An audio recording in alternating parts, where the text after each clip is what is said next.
Hi, my name is David Lee. I'm the community manager for Ben Studios for Days Gone. GamerBraves! I mean, yeah, so we, back in 2016 of E3, we announced our game initially, and then you saw Deacon fighting against 500 freakers at the Lumber Mill. When you look at that gameplay demo and you look at what we've shown off today, the game has changed dramatically. You know, visually, you know, optimization-wise, you know, especially with the UI. I feel like PlayStation has been able to give us the time and the budget to be able to create such a wonderful experience, and I hope the result that we come out with people will enjoy and love to play. So freakers they are very kind of animalistic, you know. They are very violent, very ruthless. When freakers think, the only thing they're thinking about is food. Like, what can I eat? And fortunately for you, the biggest thing they want to eat is you. So at that point, you always want to make sure you take them out. Yeah, so the Horde, they actually like kind of migrate together. So when you're in the open map and when you start playing the game, you'll notice that there's these Horde nests. And the Horde will always be in 3 different areas. Either they're sleeping, or they're migrating to where they're drinking, or they're migrating to where they want to eat something. So depending on the day and time, you always want to be aware of where the Horde is, because you could just be driving your bike and realize you'll bump into like a Horde of 300 and you'll probably can't escape them. So. The clear freaker nest, the easiest and most effective is a Molotov, but at that point there might be other weapons that allow you to do it, but really fire is the key to clearing freaker nest.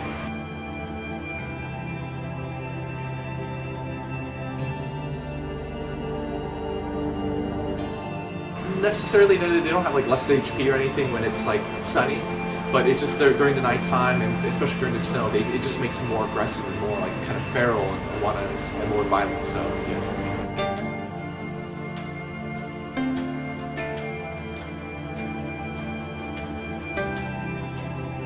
Yeah, and you want those ears to collect because they're actually currency used at multiple camps. So Horde ears are very important in this world economy.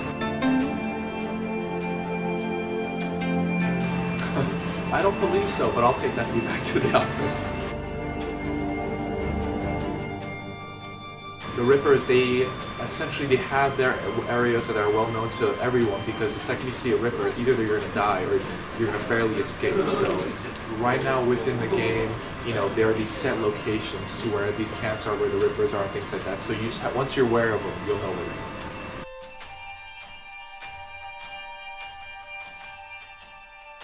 Play the story and you'll see.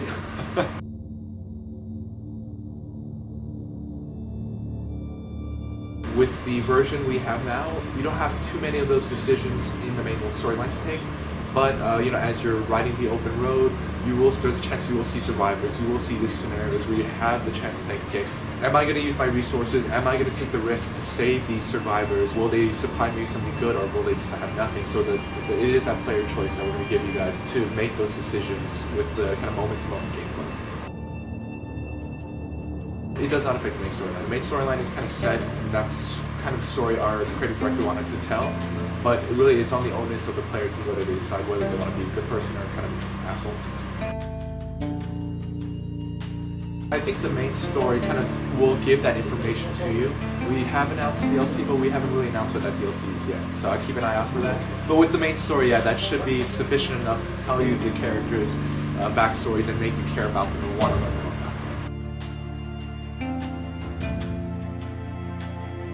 Yeah, so actually once you grab a supply, we have a day and night cycle, so I believe when the day passes, some of those materials will respawn again, but if they're more rare items, you have to wait more long.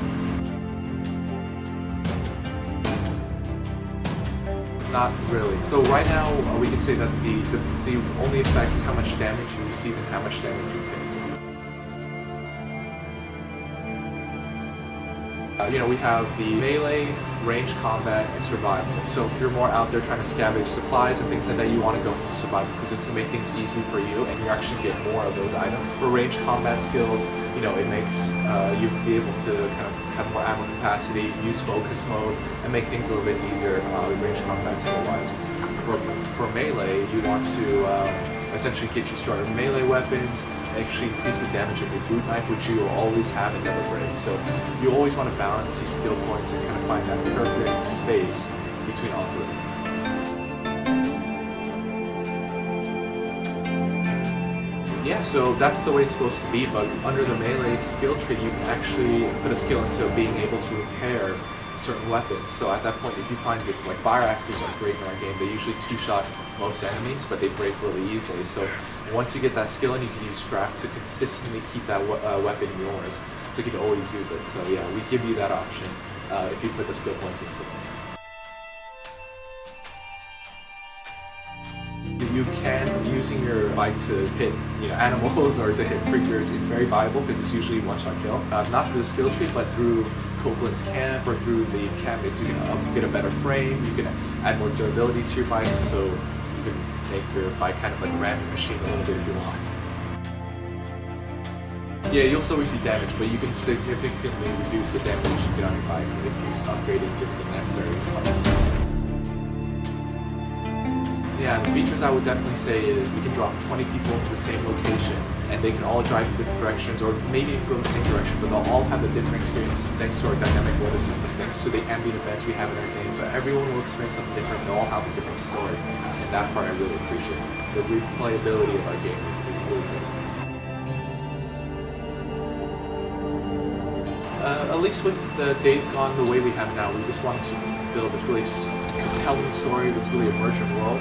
Multiplayer stuff, we don't have anything planned, but at least me being like the community manager, I'll definitely look out for that feedback, and like thousands of people are asking for it.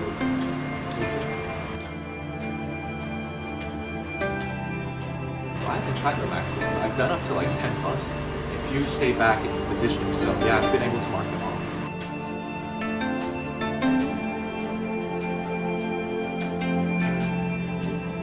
There is actually a skill under the survival thing where it outlines enemies for you. So if you use the survival sense, there's a chance you can kind of see them off in the distance to see, okay, that's where the freaker is. And if you want, you can use rocks or like an attractor to lure them over so that they'll start attacking the humans and vice versa. Yeah, Days Gone launches on April 26th. We hope to see you there on launch day. Thank you.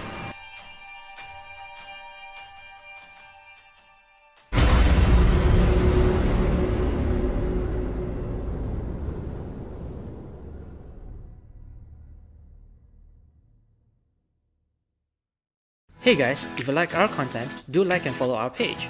Also, select See First to get the latest game news and updates.